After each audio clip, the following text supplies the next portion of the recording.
We got 7 movies in the Paranormal Activity franchise, so let's rank them.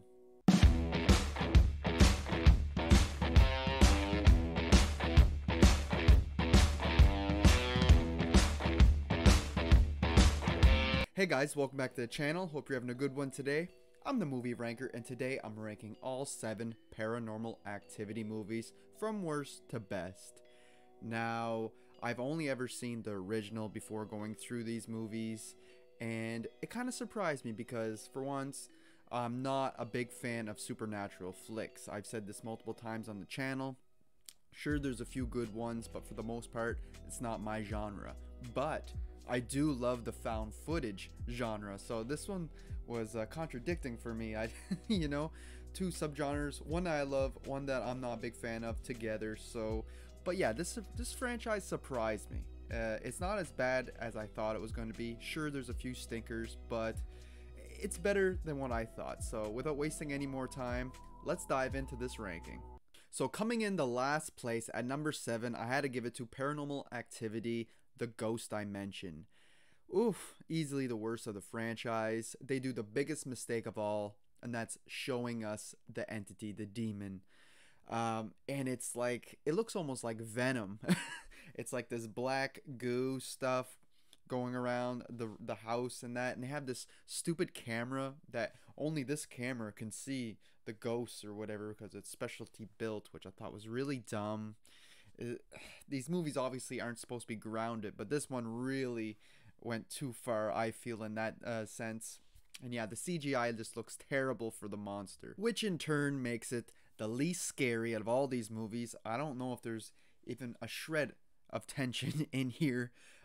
We got the most forgettable characters. I can't really remember any of their names or anything. They're just useless. And the whole Christmas setting really adds nothing to the film. Nothing interesting anyway. I do like how when they were watching the old tapes from the 80s that they found, how the kids in the tapes, Katie and Christy, how they could kind of see the future and knew that people were watching them at the time. That was kind of cool. And I do like the whole ending, how they go through the dimension and end up in the past, and Toby finally gets to become human form. I thought that was kind of cool because by doing that, it kind of changes the timelines, right? It would have erased all the other movies except for part 3, since that's a prequel. All that's kind of cool, but the movie is garbage overall. Up next at number 6, I got Paranormal Activity 4. Another bad movie in the franchise. This was the first one when I was going through them, like, oh my god, I hope the rest aren't as bad as this one, because it's pretty terrible. I hate the way they continued our main storyline with concerning Katie. She becomes neighbors with this family, and they have to look after her kid named Robbie, which is like the most pointless character of all. Who's Robbie? Like, we're led to believe that he's Hunter at first, because last we seen Katie, she kidnapped Hunter, but yet no, Hunter is Wyatt, this family's kid who's also adopted, and it's just like a really terrible twist. It's not clever to me. I don't know if the writers thought that that was clever, like, oh, that's not the right kid, but it ultimately made Robbie's character pointless, and he kind of disappears in the last act, and we never see him again, and he's never mentioned again in the franchise. So it was like, what the hell was that all about? And a lot of these movies work best when they slowly up the tension throughout the movie. They build on it, right? This one does not do that. It's just random jump scares from start to finish. It's not real scary at all. A lot of it is just kids running around the house, and we see like footage from the Xbox Connect. that was kind of weird too. Don't know if they were a sponsor or whatnot, but yeah, and the Xbox Connect can like pick up on the shapes of the entity at times, and I'm just like, none of this is scary, and it's just dumb. It doesn't add anything interesting to the story. And yeah, I just feel like the writing's bad in this one. Like, why would this family take in Robbie, that Robbie kid? I know they say, well, his mom went to the hospital and someone needs to look after him and he has no family. Still, you don't just put him in a house with another random family just because you're neighbors. That's kind of weird. You think if that was true, obviously the cops would have got involved or whatnot. So I don't know what this family was thinking. Obviously they were getting tricked by Katie. And these characters film everything. They have multiple cameras, but yet they barely check the footage. There's like one time they go to check the footage, And there's multiple times where weird shit's happening, but they just don't know about it because they just weren't there at the time and they weren't watching the footage. Really dumb characters. And yeah, in the end, the final act was just so unsatisfying, where they go next door and the midwives are there and the movie just kind of ends. He said we don't see Robbie no more. Wyatt gets taken over by this cult or whatever, and yeah, it just kind of ends. Doesn't add anything new to the lore or mythology. It gives me more questions than answers. It's not scary, and it's just a very bad entry in this franchise. If I had to give one positive, I would give it to our main lead, Alex, the girl, the teenager. She's played by Catherine Newton, who I know from like the movie Freaky or the new Ant-Man, Quantumania. She's in that as Ant-Man's daughter.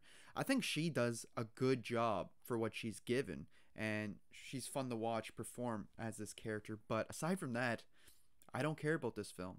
Reaching our top five, and I just have to say, all five of these movies are fairly good. They're very close in rating for me, and they're kind of interchangeable. But on this watch, I had to give it to number five, to Paranormal Activity, the marked ones. This is the Hispanic entry in the franchise, and I see a lot of people have this as their favorite, and I can see why.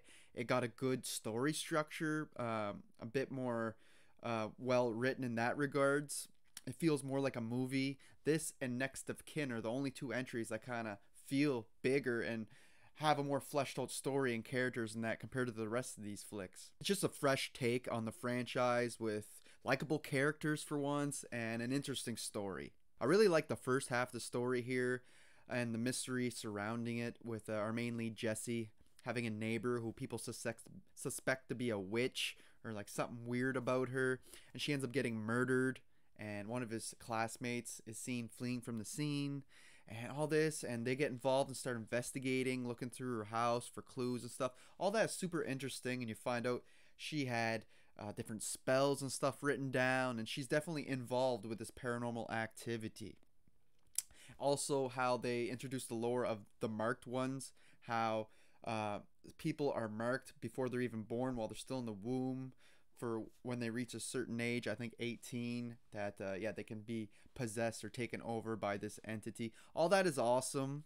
I don't believe, like for me, I don't believe Toby was the main entity in this one. I believe it was a different demon, even though you look online, all these movies are apparently Toby, but it's never really mentioned in this one. I thought it was really cool how this demon was kind of like protecting Jesse at first, when like bullies and different people would try to screw with him. The demon would like fly them around, and it was basically giving Jesse supernatural powers, like how he could like go in and out of vortexes, and he just became really strong and there was no way of getting hurt. I thought that was really cool. I wish they would have dove more into that. It's kind of just teased and then kind of abandoned. I would have liked the movie to deal much more with that, and him being able to communicate with the demon through his memory game that he has was really cool. But again, all this stuff is just barely introduced and kind of gets sidelined halfway through the film. I really wish it would have been a movie about the demon just giving Jesse these badass powers and him slowly becoming evil. And I just think the time travel and vortex stuff could have been explained a lot more as well. It's always hinted at, and we get a few instances where it happens, but it's like a flash and it's gone. Of course, our whole ending when Hector goes through the door at the very end and ends up time traveling to the very first movie in the kitchen with Katie and Mika, that didn't work for me. I like when these movies can connect to the storyline, you know, and add to the mythology, but this one felt forced. Like, I don't know, I just don't like the fact that he ended up there. It kind of hurts the story in the first movie. I don't like to think that happened in the first movie. And yeah, it just felt like they were trying to force this story into the main storyline, where I think this one would have worked better on its own, just as a spin-off or a standalone in the series. You know, maybe mention, like, still have the photos in the basement of Anna's apartment of you know, Jesse and everybody there on the counter. Also having what's her name, Lois, the grandma of Katie, who was involved with the midwives. That's enough just to have this connected to the other movies. But when you actually force in that first movie at the end here, it just didn't work for me. And leading up to those final moments where he goes through that door, I thought it was really cool how they set up like heading to Lois's house, where all the midwives are, where the main ritual was supposed to take place, but them showing up with like these gangsters with shotguns and stuff. I was like, oh, this is going to be really cool. And we do get a tiny bit of that action with like midwives running at them with knives and then blowing them away with shotguns, but it only lasts like a few seconds. I really wanted more of that. It's one thing this movie does a lot. It teases really cool concepts and ideas, but it abandons them pretty quick or just kind of moves right past, where I want more of that type of stuff. And lastly, I do not understand why these people are filming all these situations. Like, I get at first, but when it becomes life threatening and you're running for your life and hiding in that, why do you even care about the camera at this point? Wouldn't your life be more important? Aside from that, they're likable characters, but they can be dumb at times. But yeah, this is still a fun entry, still good enough, gets a passing grade for me, and I understand why a lot of people love this entry. Up next, at number 4, I got Paranormal Activity Next of Kin, the newest entry in the franchise. And yeah, this one's weird. It feels like a mixture of Paranormal Activity, Midsummer, and like The Village. Like a weird mix of all those films. It doesn't take your standard Paranormal Activity formula where you just set up cameras in a house and you just watch those rooms every night. It's not like that. So I really appreciate that they changed up the formula a bit. It definitely feels more like a spin-off or a standalone, much like the marked ones, even more than the marked ones actually, than a continuation of the series. It doesn't really connect, I don't feel. The internet seems to think that the demon in this, who is named, I have it written down here, Osmodeus, is Toby. I'm like, it could be, but it's never quite mentioned. How are you making that connection online? I feel like it's just a theory at this point, because it's never quite mentioned in the films that this is the same demon as before. But yeah, I do like how we get like this Amish setting with this community and the mystery surrounding it. You know something's off, but you're not quite sure what. And how our main lead, she is making this little documentary about the community, but also about her past and the mystery behind her mom and what happened, why she was abandoned by her mom. All that is super interesting and makes for a great story. And having this kind of documentary style definitely gives the camera work more meaning.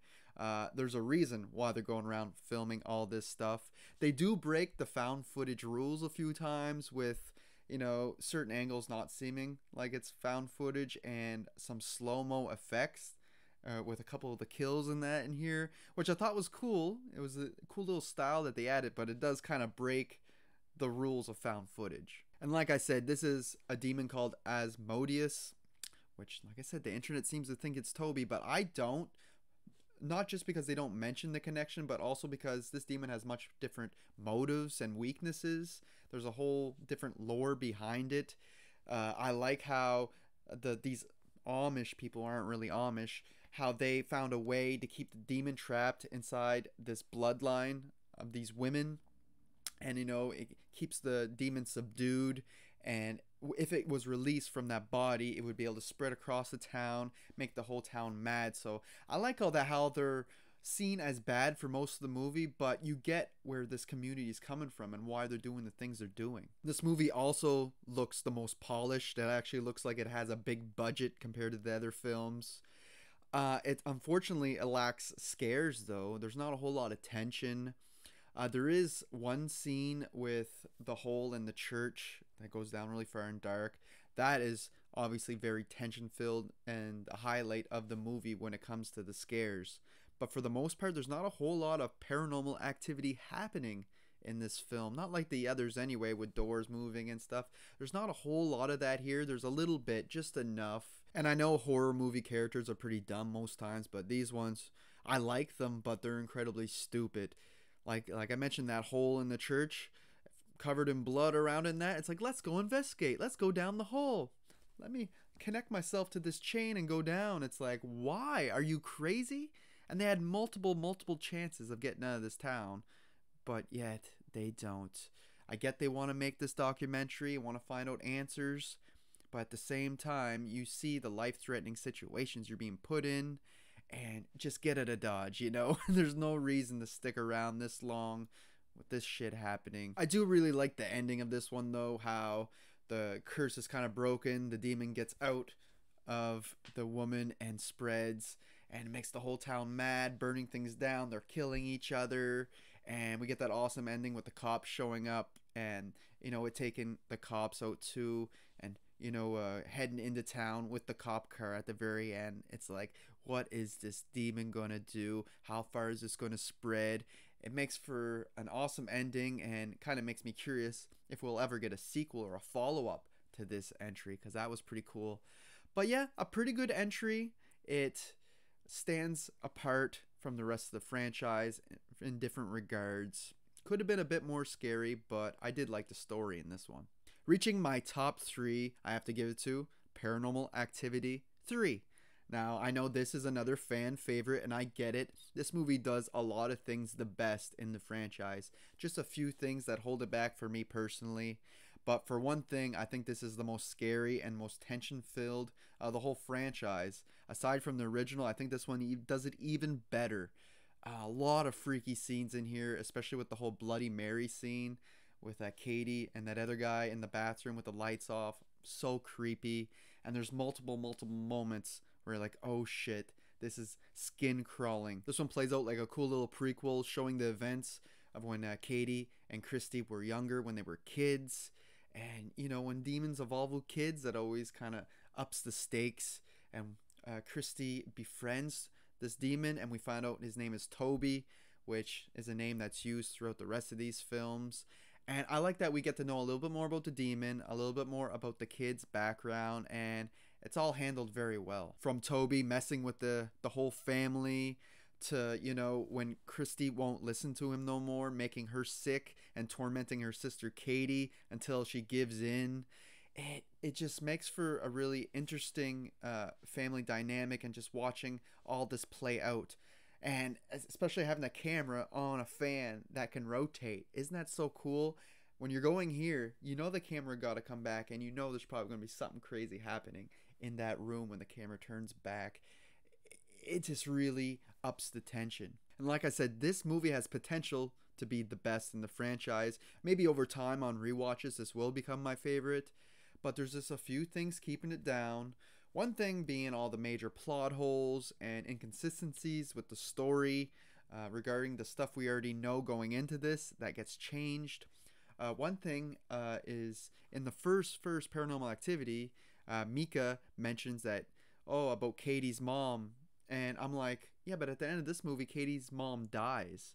So that's kind of weird that she would still be alive, or who's pretending to be her mom, in the part 1. It's a few things like that, or it's kind of weird how the film more focuses on Christy in this one as a child, where it kind of makes you think that Katie was the main target, when you hear about in the other films, in the first 2 movies, they mentioned that there was this dark entity that used to stand at the end of Katie's bed at night and stare at her.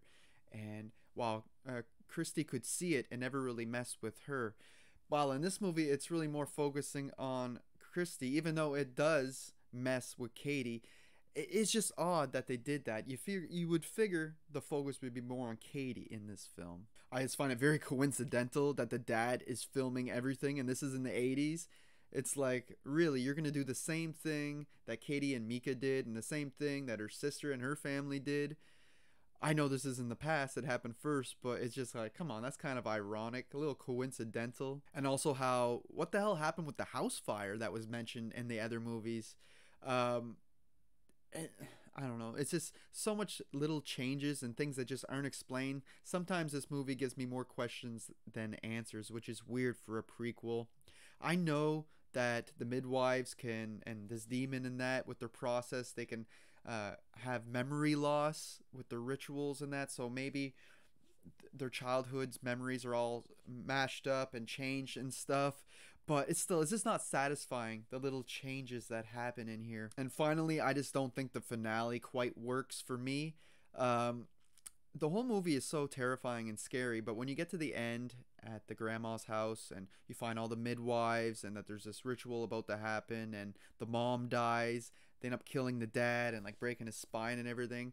I just hate that the grandma's standing there and being like, all right, let's go Toby, let's go kids. and it's just like the demons like working with her. I like the lore and the mythology of these midwives making the deal with the demon and trading their firstborn son. But when you start having the demon work with people and you see that, it takes away from the scares. It's like, well, that's not scary anymore when the demon's just like hanging out with the kids and, with the grandma and working with her. I don't like that at all. But besides those little points, I did really enjoy this movie, and it is a good movie. Coming in at number 2, I have the original Paranormal Activity, and the only movie that I've seen before going through these rewatches. And it definitely holds up. It's still scary. It's very basic and simple, but I think that's what makes it so effective. It does the great formula of ratcheting up the tension slowly throughout. Small things happen at first, and these keep getting bigger and more intense, and more like the demon gets more aggressive as the film goes. And Mika is such an a-hole, awful character, but at the same time he adds to the tension because of him taunting this demon and making it more upset and aggressive. At night things are just going to keep getting worse, so his character actually really helps with the scares in here. And I can't talk about this movie without mentioning the marketing. Like, I've seen this movie before when it came out because of its marketing, how it started off as being only in selected theaters, but they use footage of the audience being scared and jumping all the time to try to sell more, and you had a vote online for your city to have this movie in theaters, and it was this big phenomenon, kind of like the Blair Witch, not as big and as clever with their marketing, but similar in certain ways, especially with this being a low budget found footage flick. So it definitely took a few cues from Blair Witch, especially the amount of money it made. I think this has like a budget of something like 15,000, and it made like, I don't know, like 180 million or something crazy like that. So obviously it would spawn this franchise. But yeah, they definitely go pretty basic and straightforward with their storytelling and their scares, but it's done so effectively. One great thing about this film is the camera angle. I love the camera in the room because you not only see the bed and the door, but you see down the hall, down the side hall, going down the stairs and everything. You can see so much with that one camera angle, so you're always like looking out the hall when they're filming, looking at them sleeping, trying to catch any little thing that's moving, and it just has to be one of the most creepiest camera angles in movie history for me. Just two little things keeping this from being my favorite in the franchise. One, while I do like how simple and effective it is, I would have liked to have a bit more story here. Just flesh things out just a tiny bit more. It is very basic. Um, it's a positive thing, and it can be a negative thing, right? I would have liked it to be a little bit more rich in its storytelling. But the big thing here is the first time I watched this movie, it had a different ending. I seen the screener ending, which I much prefer, the best ending to this. And nowadays we get two endings. We get another theatrical ending, and we get an alternate ending. And the theatrical ending is okay with, her going downstairs screaming for Mika, him going down, and then his dead body being flown back into the room with her standing there all messed up, full of blood, and eventually kind of jumping into the camera, scaring you at the end. While I find that ending to be okay, I much prefer the screener ending I watched before with the same type of thing happening, her going down and screaming for Mika, but the ending resulted in the cops showing up and her just being upstairs rocking like this. And yeah, it's just really cool, the cops showing up and everything, and I just found that that was such a cooler ending to me. The way this one played out, not a fan.